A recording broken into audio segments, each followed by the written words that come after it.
Dia menginginkan bukti hitam di atas putih bahwa dia bukan ex-Tapol. Sejak saat itu, dia mulai berjuang dengan melaporkan kepada LBH, Komnas HAM, untuk mengajukan statusnya ke kecamatan hingga ke PT UN. Perjuangan untuk mendapat legalitas ia teruskan saat usia lanjut, di mana ia harus memiliki KTP seumur hidup. Maklum, menurut aturan bahwa mereka yang ex-Tapol tidak bisa memilikinya. Nani bertekad, ia tak ingin memiliki KTP seumur hidup karena belas kasihan pemerintah kepadanya.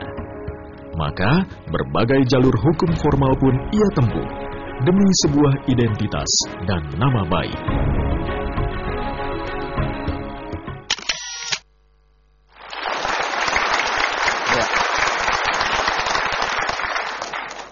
Bagaimana kemudian Ibu dianggap sebagai antek PKI? Bagaimana ceritanya? Tidak tahu ya apa yang terjadi, mungkin situasi politik yang kami juga tidak tahu ya, karena saya waktu itu hanya nyanyi, nari, tahunya ya.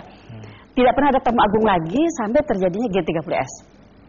Nah, itu terjadi G30S, kok bisa tiba-tiba saya dituduh bahwa saya lah yang nyanyi waktu Pak Yani meninggal di Lubang Buaya. Saya Lubang Buaya aja nggak tahu apa yang terjadi, bahkan sampai rumah. Sempat ada tuduhan bahwa Ibu menyanyi pada saat Pak Yani mau meninggal katanya di Lubang Buaya. Di Lubang Buaya, iya. Waktu mau dikubur. Iya. Terus bahkan katanya saya nari telanjang di Lubang Buaya. Padahal Lubang Buaya aja nggak tahu saya. Terus di rumah digerebek CPM, tapi saya kan di Jakarta, katanya ada pencungkil mata, ada segala macam. Di rumah Ibu? Iya, katanya. Terbukti atau tidak? Enggak lah, pencungkil mata dari mana, Pak? Desember akhir, saya berlebaran pulang ke Cianjur, itu tiba-tiba malam-malam rumah saya digedor. Seluruh rumah, terus saya nanya, siapa itu? CPM. Saya pikir loh, kok CPM? Tapi ayah saya sudah bukain pintu depan, ya itu langsung saya disodorin itu 2 laras panjang. Ini sesenang dari Cipanas, Istana Cipanas. Saya bilang, betul, kenapa? Ikut saya, untuk apa? Memberikan keterangan. Terus surat mana, Mak? Suratnya mana? Saya bilang, saya baca suratnya, memang betul, minta surat keterangan, minta keterangan dari saya. Terus saya ingat, saya diperingatkan, tidak boleh pergi sendirian. Jadi saya minta dampingin ayah. Dari situ saya dibawa ke gedung Ampera. Di situ sudah siap jaksa dengan pakaian yang lengkap. Saya diperiksa di situ. Tanpa ada proses ketok palu atau apa? Enggak.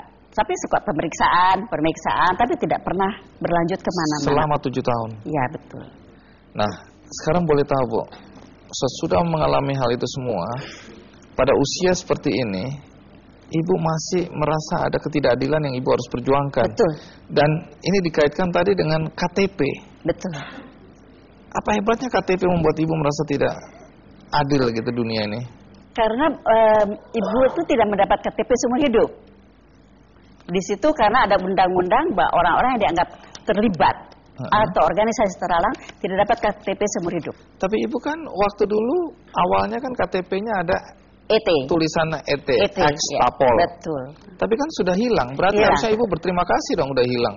Tapi hak saya sebagai warga negara Indonesia tetap harus dapat KTP seumur hidup dong.